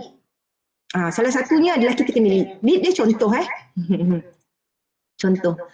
Orang yang kerja dengan saya fahamlah kot. Okey, sekarang saya kata saya kata dengan Dr. Syuhaida, dengan Dr. Tan, saya kata okey, kita ada satu projek sekarang ni saya nak buat. Saya kata okey, so kita akan run analisis. So okey, mungkin pelajar akan run analisis lah kan. Pelajar akan analisis. So kita memang akan tahu the whole process daripada A sampai Z. So apa yang projek tu tengah berjalan, memang kita akan guide lah, kita tahu. Kita akan tahu every single line ataupun lubang kalau orang tu buat, kita tahu. Kita boleh kata balik, kenapa dia jadi macam ni, kenapa you buat macam ni. Awak boleh jawab. Okey, itu namanya project management lah dalam research. Okey, so apa yang collaborator saya ni, kita kena berani macam nak menyuruh tau. Saya selalu cakap, saya panggil Dr. Syuhaida is a kak kan. So saya cakap, kak, saya ada benda yang saya nak minta akak tolong. Akak boleh tak tolong tengok paper saya, akak restructure ayat, tengok baiki. Boleh kak sebab kita tahu orang semua ada benda yang dia nak buat. Ada benda, ada teaching, ada dia pun ada benda projek dia sendiri. Tapi in a way kita nak minta tolong tu kan, macam mana kita approach that kind of person. Sebab bila kita approach, bila kita ajak collaborate, biarlah collaborate tu berterusan. Kita tak nak hari ni je dia collaborate sebab dia dah tengok, oh macam ni kau, lepas ni aku tak nak dah. Itulah sekali aku buat dengan kau. Macam itulah. So bila kita approach tu, macam saya nak minta tolong Dr. Tan, boleh tak you bantu I extract data, sorry, I tak reti, I nak pakai data ni. Kalau tak ada dia, saya tak boleh buat apa. Saya memang tak boleh keluar paper, saya tak boleh settlekan FRGS saya sebab saya memang perlukan dia. Jadi kita kena in a way, kita communicate in a way, kita convince orang tu in a proper way lah. Sebab ramai je yang convince saya kan, kadang-kadang saya tak kenal pun daripada universiti lain yang contohnya dia call saya kan, tak tahu dapat nombor mana, Dr. Syazlin ya? Dr. Syazlin, saya nak minta Dr. Syazlin pakar dalam mata virus kan? Saya kata tak adalah pakar. Saya nak minta doktor tolong tengokkanlah paper saya ni. Kita tak kenal dia, ya tapi ni siapa ya? Oh saya daripada doktor ni. Okey, betul. Saya cakap saya tak boleh nak tengok-tengok, saya kena tahu jugalah. Saya kena tahu the whole project kan, apa benda.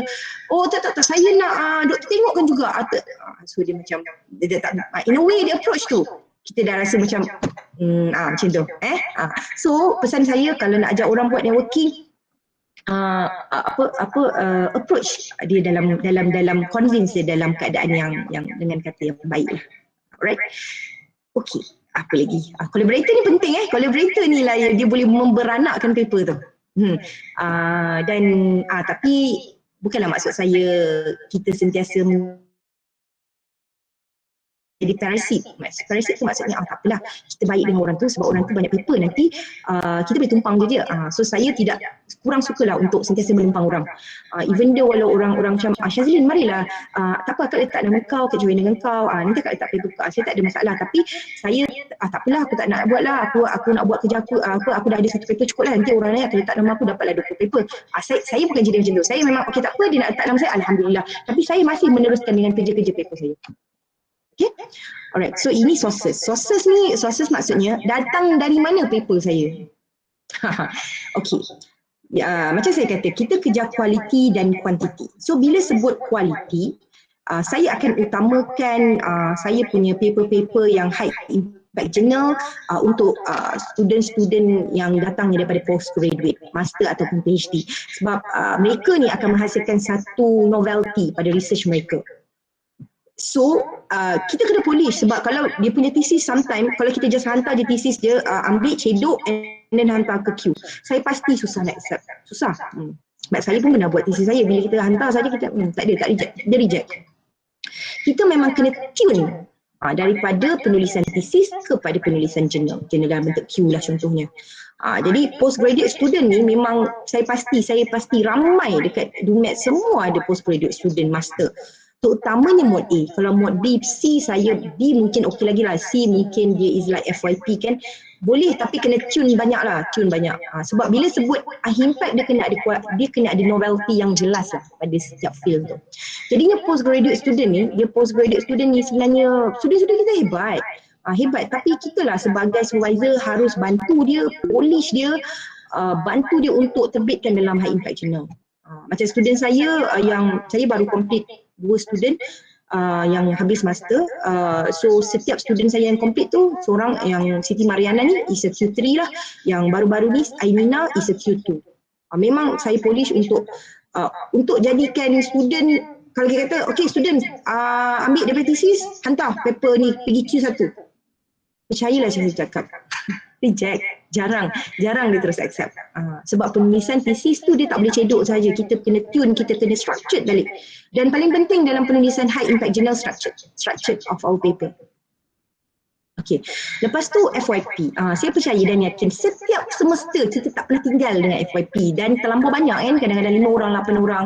So daripada 5, daripada 8 mesti ada yang bagus penulisannya. Saya yakin setiap semester saya akan hantar student-student saya punya paper ke at least conference proceeding, at least, ataupun journal Scopus. So untuk 2 tahun berturut-turut ni, macam tak ingatlah tahun lepas kot saya ada 6 pelajar, 6 saya terbitkan di dalam Scopus Index. So apa tugas kita? Tugas kita paper dah ada, bantu dia untuk polish, carikan dia track. Maksudnya cari mana sources yang boleh hantar, apa jurnal-jurnal yang mungkin boleh hantar. Kalau kita tengok tak boleh ni jurnal Scopus ni dia pergi sebab penulisan dia biasa sangat, hantar ke conference proceeding at least Scopus, insya-Allah boleh. Okay. So untuk collaborator, macam saya cakap lah, collaborator tu sebab macam saya cerita tadi lah, sebab bila kita dah pair dengan dia pun akan pairing lah. Okay, pairing, so dia tengok paper kita tengok paper dia, so dari situ dia akan banyak lah. Okay, dan satu lagi bagi saya, bila kita nak buat satu projek, kita kena ada grant. Kita tak boleh buat macam ni, kita duduk bincang, makan waktu lunch dekat Encik Amor, kita cakap, okay, Kak Ila, jomlah kita buat satu paper tentang climate data. Tak jadi, percayalah cakap saya, tak jadi. Sebab kita tak ada push factor untuk buat benda tu, sebab kita tak ada grant. Bila kita ada grant, kita ada KPI yang perlu kita achieve. Bila kita ada KPI perlu achieve, kita akan force benda tu untuk buat. Sebab tu saya kata, bila contohlah macam siapa-siapalah dekat sini dia ada nak buat, dia dah ada idea, tapi dia idea je, tapi dia tak ada dana lah sebenarnya, tak ada dana, tak ada grant. So kena force untuk cari grant. Dapat 5,000 grant pun apa, RM5,000 saya, orang bagi 5,000 pun saya ambil. Biarlah orang kata, alah 5,000 dia lah kecil, nanti nak tutup grant susah. Tak apalah, saya suka. 5,000 pun saya boleh terbitkan 2-3 paper. Saya suka. So apa sahaja grant yang ada, buat. Sebab bila dengan grant kita akan ada projek. Bila ada projek dia akan ada outcome. Bila ada outcome akan ada paper. Dia macam tu. Sebab tu jangan putus ada grant. Even grant, okay katalah FRGS susah nak dapat, tak apa. Kita ada research university grant. Apply. 20,000 pun tak apa, 20,000 lah. 10,000 pun 10,000 lah. Janji kita sentiasa ada grant, kita sentiasa ada projek yang boleh ongoing. Dari situ outcome ada. Dan biasanya kalau outcome research grant ni kita boleh hantar ke high impact journal lah. Biasanya macam tu. Alright, so saya rasa dah masuk ke bahagian ni bukan consultation salah pula saya. Bahagian ni innovation. So innovation ni saya macam saya katalah Kak Lini lebih mahir, Dr. Mazli ni lagi mahir. So saya sebab KJ minta saya bagi tahu sikitlah tentang innovation. Okay, so innovation ni saya suka masuk.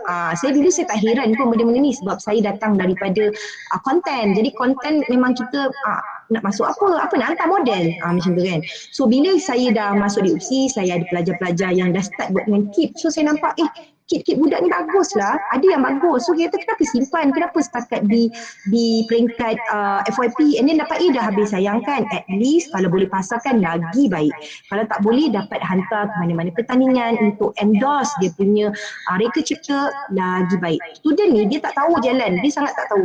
So kita sebagai supervisor lah harus bagi tahu kat dia, dek pula you all punya produk ni bagus. So kita kena cari, dia banyak universiti banyak banyak macam UiTM, UNIZA ataupun ada badan-badan yang membuat innovation. So kita boleh hantar. Bila ada, kadang-kadang RMIC ada buat hibahan kan. Contohnya antara yang terbesar adalah MPE dan ITEX. So MPE dan ITEX ni dia macam grant lah. Jadi bila dia grant, dia kena hantar yang strong sikit. Jadi kalau kita hantar, sebab nak masuk pun macam semua orang faham lah, kena pitching kat RMIC. Dan kalau nak masuk sendiri boleh, tapi kos dia mahal, dalam RM1,000-2,000, tak ada duit saya. So biasanya yang saya masuk award tu, saya akan masuk dalam, kalau macam ada kawan bagi tahu je kan, saya masuk dan fees dia murah, 100.5, 200, mampulah saya bayar. Memang saya bayar guna duit saya sendiri, tak ada dana. Tak ada dana, tapi saya suka je bawa student-student saya akan tanyalah, mereka willing tak ataupun tak nak. Tak nak, saya tak nilah, saya tak paksa. So student saya alhamdulillah mostly banyak yang bagus, willing nak buat. Bila kita bagi instruction kan, dia orang nak buat. So memang kita bawa produk-produk student yang bagus pergi ke pertandingan-pertandingan yang kita rasa mampu. Kalau kita rasa tak mampu nak pergi pertandingan grand macam ITEX lagi, macam Kak Lini, macam Kak Zam kan tak sampai lagi tahap tu, tak apa, kita bermula dengan pertandingan-pertandingan yang mana inovasi ada buat. Contohnya macam di UiTM, macam di UNIZA, MPI tu Minggu Penyelidikan Inovasi. So yuran dia murah, 100, ada yang RM50, 100. So kita dapat sijil, kita dapat cert, kita dapat medal, dan kadang-kadang kita dapat penambahbaikan dekat mana kurangnya kita. Alright, so biasanya dekat award ni saya memang biasanya ambil dekat pelajar FYP lah, pelajar FYP, dan kita tengok mana yang elok kita ketengahkan dan tak di-improve lah. Dan nak masuk benda tu kena daftar copyright product, itu penting lah. So copyright product ni borangnya ada di laman web RMIC, boleh berhubung dengan Cik Putri, dia boleh uruskan untuk copyright product. Copyright product ni bagus lah sebenarnya untuk IP kita. Walaupun dia dalam, kalau hierarki dia paling rendah lah copyright product, dia ada pattern yang lagi bagus kan, tapi at least kalau dapat capai copyright product pun dah sangat bagus lah, satu improvement yang baik untuk produk-produk FYP. Kalau yang ada student master education lagilah, memang yang buat maksud saya more to keep lah produk tu kan yang boleh diketengahkan, bawa lah pergi student-student kita ni. So dari situ akan ada dapat award. So macam antara award-award yang saya dapat adalah Best Paper Award, iaitu saya dapat based on the conference yang saya pergi. Sometimes ada conference yang pergi dan saya hantar paper, so paper saya dapat Best Paper Award. Dari situ saya dapat lah. Alright, so kita tengoklah organizer juga, sebab ada organizer tu dia ada yang international, ada yang national. Macam tahun lepas saya masuk di organizernya adalah Japan. So kita punya merit kepada kita punya innovation tu di peringkat global. So selain kita masuk di UMP buat, UPSI buat ke ataupun mana-manalah innovation dalam negara ni buat, so kita cuba go for global. So kalau ada peluang macam tu, pergi. Tapi itulah dia fees lah. Yang itu terus terang saya cakap, saya try masuk yang Japan tu harganya dalam RM1,000 something kot. Tu sebenarnya murah tu sebab saya join venture dengan UTHM. Harganya patutnya dalam RM2,000, tapi sebab saya join UTHM punya group, so saya dapat RM1,000 dan saya bayar sendiri. So dengan kata mudah, kadang-kadang kita perlu mengorbankan duit poket kita. Ya, kadang-kadang lah. Tapi kalau selalu sangat mengorbankan pun tak mampu juga. Alright, so saya rasa itu sahaja kot sedikit sharing ni. Dah lama dah ni, sejam setengah kot saya ingat kan, macam dalam 20 minit tadi. Alright, so saya buka lah, kot lah ada soalan ke kawan-kawan nak tanya kan. Saya cubalah untuk jawab, untuk share lah sebenarnya. Alright. Ada sesiapa nak tanya ke?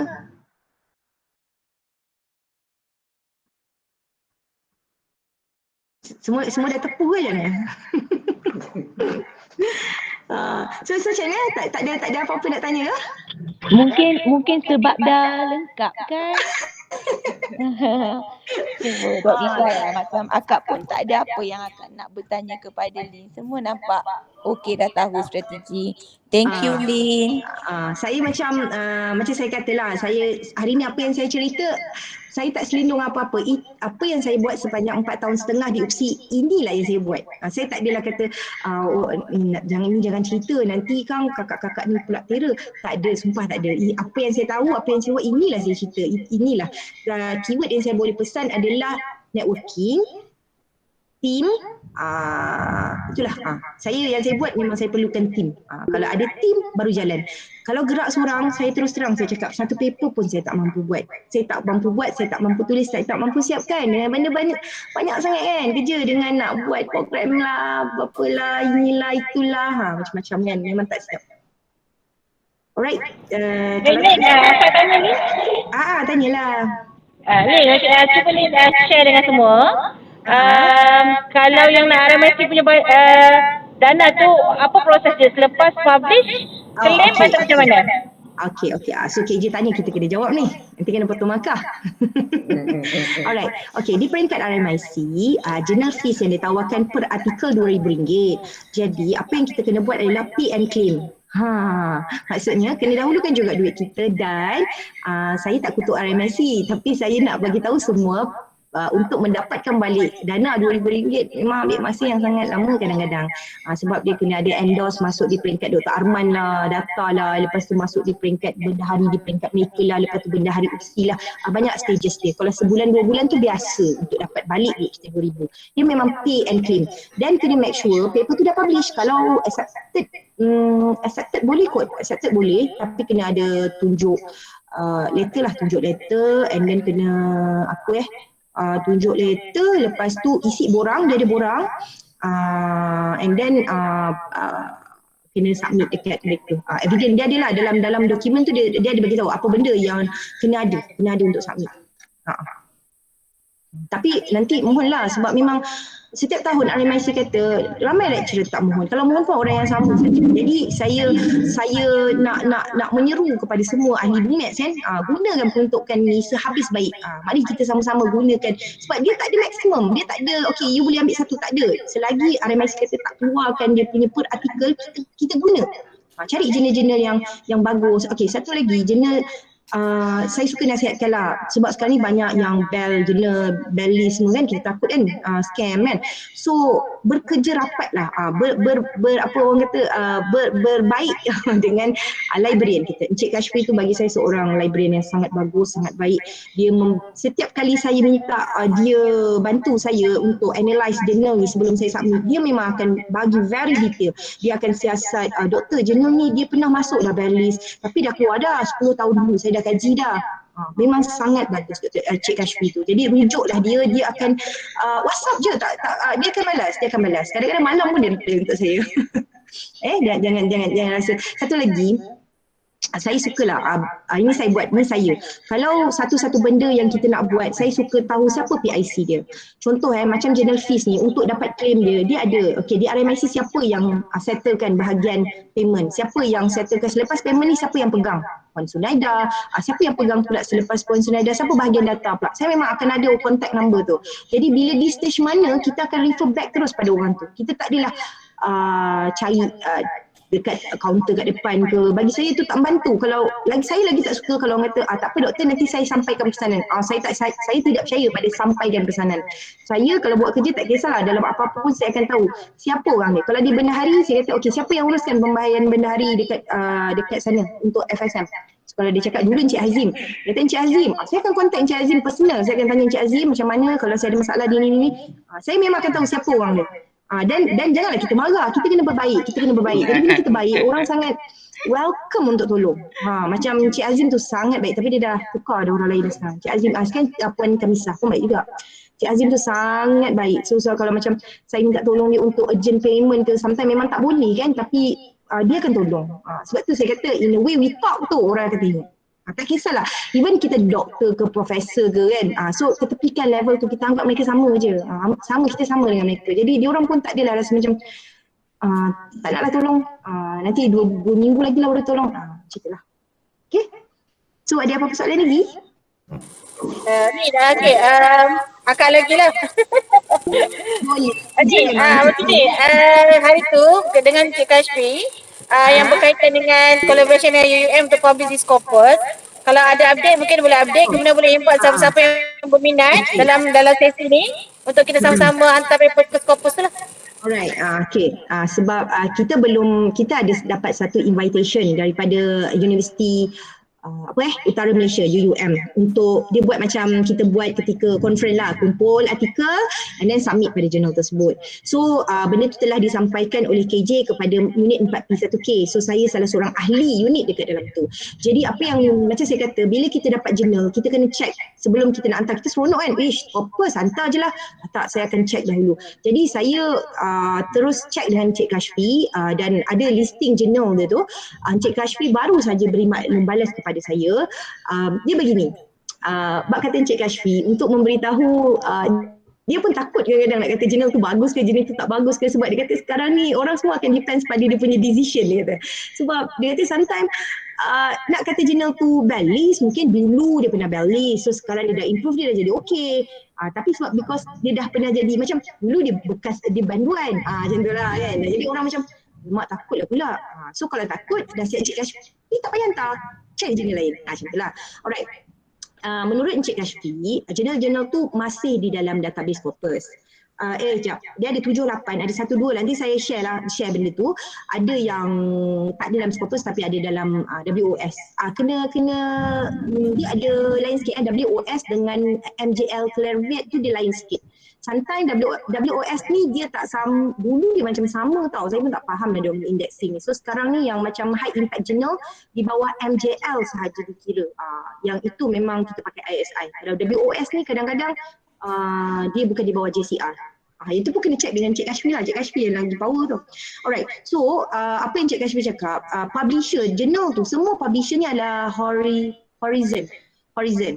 Jadinya kalau ikut listing dalam Scopus, semua masih ada dalam data Scopus, semua masih aktif. Tapi the thing is, dia kata kena berjaga-jaga sikit lah, sebab Horizon ni dia pernah berada di dalam balist.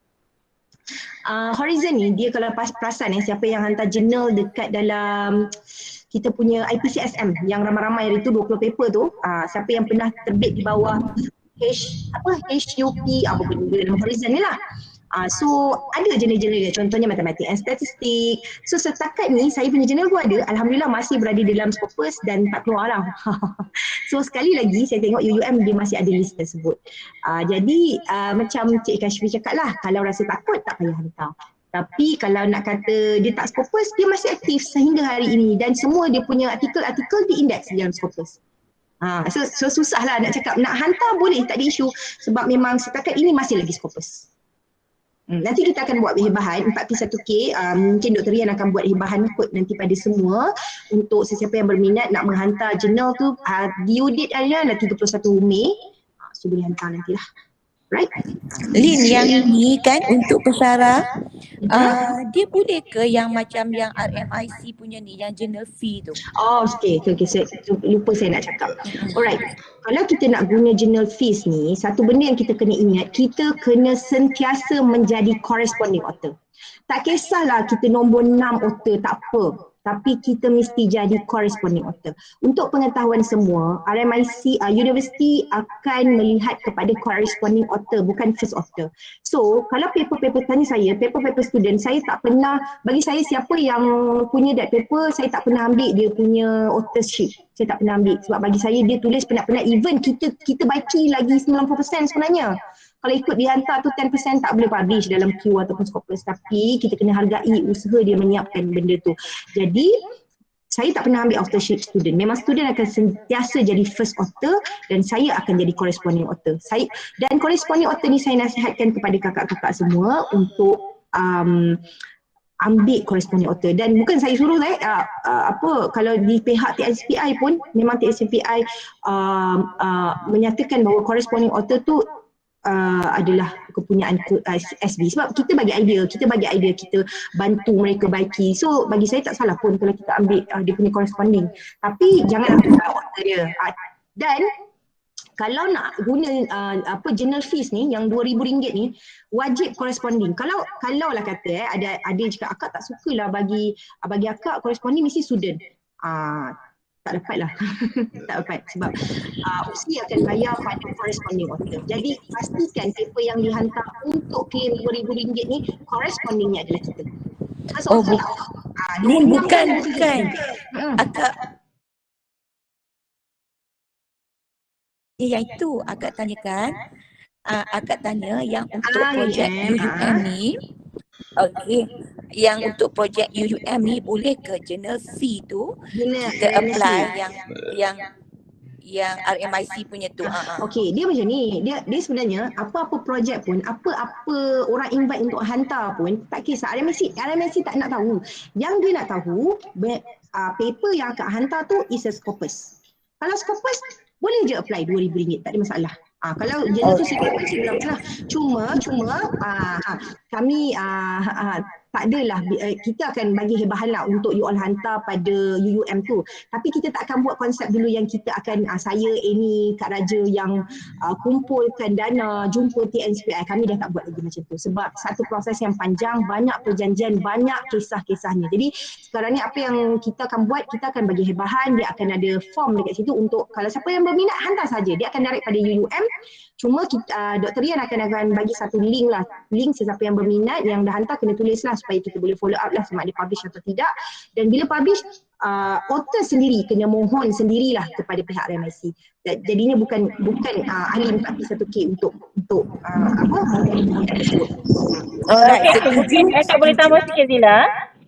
Untuk yang UUM ni, dia punya proses adalah kita submit UUM bantu kumpul, kemudian editor akan lihat paper-paper ni dan dia akan assign kepada jurnal yang bersesuaian di dalam senarai yang diberilah.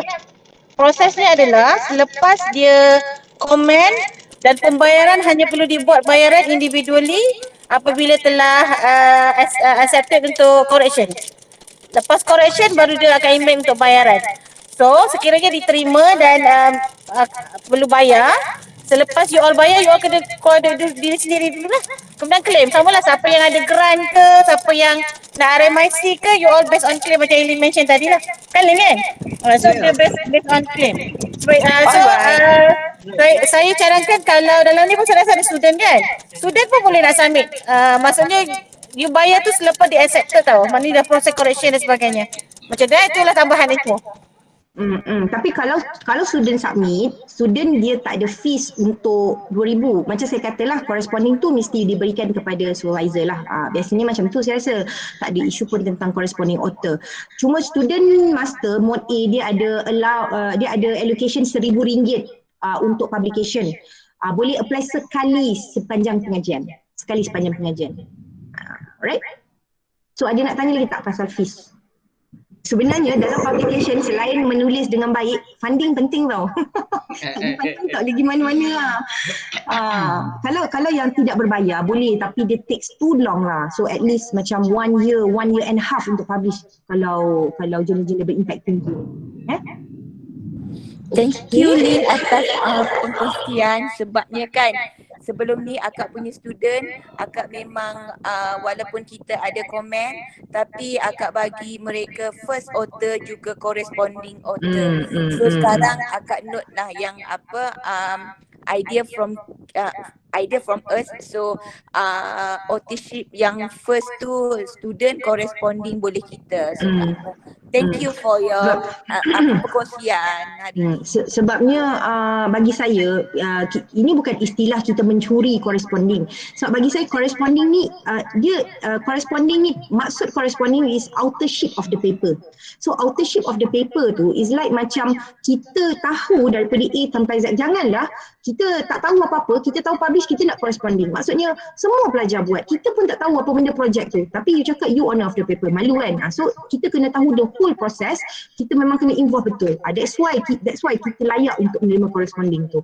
Dan kita juga mencari dana untuk mendapatkan payment tu. Sebab kalau kita kata tak apalah, kita bagi pada pelajar, biarlah pelajar jadi corresponding. Pelajar dia hanya memerlukan first author, jangan ambil first author dia. Sebab dia menulis, dia penat, bagi pada dia. Memang itu hak dia. Tetapi corresponding author dapat membantu dia untuk menerbitkan di dalam jenis-jenis Scopus, ISI dengan ada fees-fees yang diperuntukkan oleh universiti. Okey. Dan satu lagi tambahan, kalau pelajar first author tu berjaya terbitkan di dalam Scopus, ada satu allowance yang universiti berikan sebanyak RM300 sekali per artikel. Jadi supervisor boleh tolong mohonkan untuk pelajar dan pelajar akan dapat RM300 tu. Saya student-student FYP saya semua saya tolong untuk dapat RM300 tu. Jadi diorang semangat nak menulis sebab dapat RM300 kan. Sekali RM300 banyak juga untuk diorang. Macam itulah. Alright, so ada apa-apa lagi ke yang nak tanya? Assalamualaikum Dr. Sazlin. Ya, Waalaikumsalam. Okey. Macam double lah suara tu. Okey, saya nak tambahkan sikit, bukan nak tambah lah, mungkin kalau ada nanti Dr. Sazlin ada pengalaman mungkin boleh cerita panjang lah kan. Sebab ni problem lah saya pagi tadi kan, yang mana Dr. Sazlin, yang tadi tu cuba tengok yang tuntutan bayaran tadi tu, slide tadi tu. Mana? Ni good. Tuntutan bayaran? Mana ni? Ini ke? Yang ni. Okey. Kita kan ada general fee 2,000, dah ada profit yang 1,000 tu lah kan. Okey. Sebelum ini saya buat tuntutan bayaran tu buat sekali je. Maksudnya tu fee sekali dengan profit sekali. Tetapi pagi tadi saya nak cuba buat tuntutan, kemudian dia minta separate kan, because profit saya tu dah lebih daripada 3 bulan. So dia sistemnya cakap dia berubah. So better buat yang lain, tapi dia cakap proceed je dulu. So mungkin jadi kepada kawan-kawan yang lain lah kan. So kita buat tuntutan bayaran profit lah dulu sebelum artikel dipublishkan. Okey, tu satu lagi lah. Betul Dr. Rian cakap. Sekarang universiti sangat strict dengan pembayaran. Kalau the journal tu kita dah bayar, maksudnya contohnya accepted nak publish kadang-kadang dia lambat. Contoh macam MDPI dia memang cepat. Hari ni bayar, next week dah publish dah. Tapi kalau ada certain journal macam Malaysia, Malaysiana, dia takes time untuk publish. Dia ada banyak queue kan. Jadi still accepted, dah ada pembayaran, ada bukti dia Scopus dan sebagainya, hantar dulu. Sebab dia akan tuntutan payment 3 bulan. Lebih daripada itu memang dia akan tolak. Biasanya dia akan tolak lah. Benda sekian strict. Saya pun ada satu kes sekarang ni tengah follow up, tak tahu lah dapat ke tak. Tapi harap-harapnya kawan-kawan tak macam tu lah. Bayar duit kan 2,000. Saya 2,000 tu banyak. 200 pun banyak. So 2,000 claim, bayar, memang dapat accepted, claim terus. Jangan tunggu-tunggu. Kena claim. Alright, so ada satu soalan kot dengan orang tanya, dia kata macam mana copyright product. So copyright product tu dia biasanya based on pada universiti lah. Universiti dia ada unit RMIC dekat universiti masing-masing, boleh bertanyakan tentang copyright product tu. Biasanya universiti dia ada satu unit yang menguruskan untuk copyright product. Kalau macam UPSI dia memang di bawah unit commercial kot. So dia akan uruskan, ada form sebab dia akan link dengan my IPO. Alright. So ada apa-apa lagi ke? Dah semua dah rasa dah okey eh. So semua boleh semangat tahun ni semua Jabatan Matematik boleh publish kurang-kurangnya 5 paper per pensyarah ni. Alright, tak apa, kita cuba. Dan paling penting kalau macam rasa macam tak mampu, so buat sharing. Macam contohnya alright, nak buat macam contohlah Kak Wahida, and then Kak Rauda, lepas tu Kak Yaya. So macam jom tulis satu paper, seorang satu paper. So kalau dah match 3 paper, dah ada berapa? So 3 paper kali 3 dah 9 paper setahun. Macam tu lah. So bantulah Kak Wahida bantu Kak Rauda sikit buat proofread ke, and then Kak Yaya tolong bantu Kak Wahida sikit ke, tolong dapat lengkap satu paper setiap orang. Macam tu lah. Okey, so ada apa-apa lagi ke tak ada dah? Kalau tak ada kita habis je. Tak ada dah kot Kak Nurihan. So saya serahkan baliklah kepada Kak Nurihan. So terima kasih banyak-banyak semua.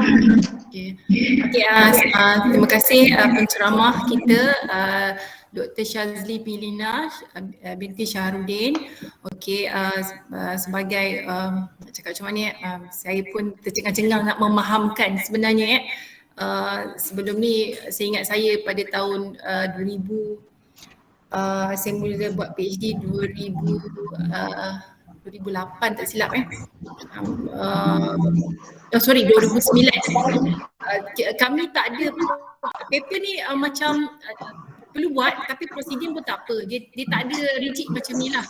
Bila saya tengok macam ni, bila dah tinggal lah sekarang ni dah 2022, begitu lama nak bangun balik tu mungkin bukan senang, tapi saya rasa bila Syazli tadi terang tu saya rasa kena bangun, kena bangkit, dan saya yakin pensyarah-pensyarah juga mempunyai semangat lah sebab banyak jugalah kelebihan yang diberikan oleh pihak universiti kita kena ambil peluang Dr. Syazlin jadi rugi.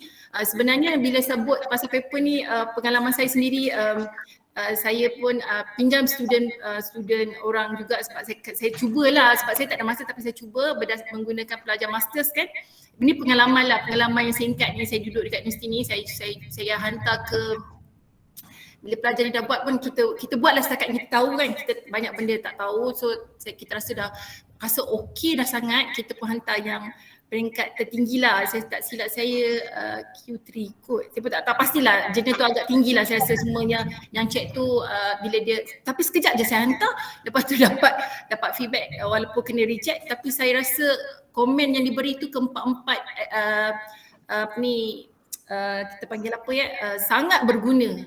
Sangat berguna pun saya tahu, oh rupanya macam ni. Tetapi bila nak baiki macam saya tengok tadi Dr. Shazlin detailkan nak baiki lah balik untuk kita hantar ke tempat lain tu, itulah satu cabaran sebab baru ni saya ambil masa 2 bulan untuk baiki, walaupun kita suruh student dah tak sanggup bila dah sampai level tinggi, walaupun kita betulkan balik ke apa kan, 2 bulan. Jadi dan saya terima komen daripada sahabat, bukanlah sahabat, daripada adalah kawan saya bercerita, orang buat 2 hari je, Dr. Nurihan buat 2 bulan. Saya pun tu, ya Allah, saya kata hebat, Masya Allah.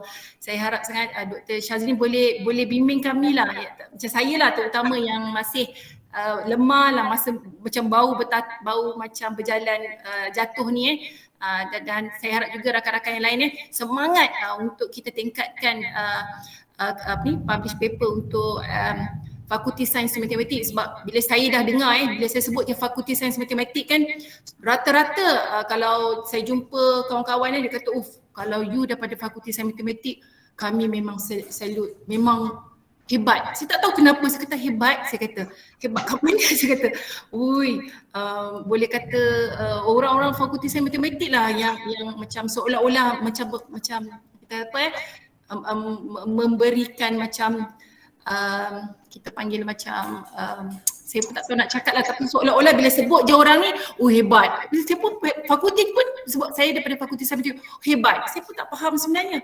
Tapi saya rasa bila tadi KJ cakap setiap tempat tu ada kita punya wakil kan, maksudnya daripada Fakulti Sains Matematik, dah tibalah masanya kita lah sama-sama sama ada meningkatkan lagi ataupun mengekalkan baru ni saya kehilangan kunci, saya beritahu kat KJ kehilangan kunci saya pergi dekat pejabat keselamatan je pun. Saya pun cakap tu, lepas tu pegawai keselamatan kata daripada fakulti mana? Sains Matematik. Hebat fakulti tu. Saya pun kata hebat lagi, terbaik, dia cakap macam tu. Saya pun tak faham. Jadi saya baru faham rupanya antaranya mungkinlah paper-paper kita yang banyak publish itu di kalangan fakulti kita, dan kita terus bantu dan terus bersemangat untuk publish paper akan datang. InsyaAllah saya terus belajar Dr. Shazlin, dan saya amat berharap lah saya tengok paper FYP mula-mula macam mana aku nak baiki kan, saya rasa macam agak ni sikit kan. Jadi saya harap saya akan dapat lagi belajar dengan Dr. Shazlin. Okey, untuk akhir kata ada apa-apa tak lagi, kalau manalah tahu ada yang nak tanya, kalau ada yang nak tanya silakan, kalau tak ada saya akhiri. Kak, nanti kita ambil gambar Kak dengan semua. Okey, baik. Dr. Rian? Dr. Rian boleh tolong snap pictures? Ya saya. Ya. Okey. Jom buka kamera lah semua. Okey, nasib baik saya dah terlupa. Minta maaf Dr. Rian. Sebab Dr. Rian dah peringatkan saya tak ingat. Minta tolong Dr. Hamizah dah tak boleh pula. Tak boleh. Macam mana ni? Apa Kak Mira boleh tolong? Saya hari ni pemalu sikit. Sebab pakai tudung bibik-bibik, tak apalah, tangkap gambar Tak apa, nak letak dekat kita punya grup je. Okey, siapa ni yang tangkap ni? Kak Miza boleh tolong? Miza boleh. Alright. KJ drive ke? 1, 2, 3. Okey, one more. 1, 2, 3. Okey. Kejap saya nak tengok kot lah, ada lagi yang orang yang saya tak dapat nak tengok sebab saya tengah online guna iPad ni. Okey, sekali lagi saya 1, 2, 3. Okey. Alright, terima kasih Kak. Alright, so terima kasih semua yang mendengar. Okey. Okey, dengan itu kita akhiri dengan surah Wal-As. Sekian, terima kasih. Bye. Bye. Terima kasih Dr. Shazlin. Terima kasih Sotin. Terima kasih semua. Thank you, Lin. Assalamualaikum. Thank you, Lin. Thank you, Lin. Doakan kami dapat publish. Thank you, Kak An.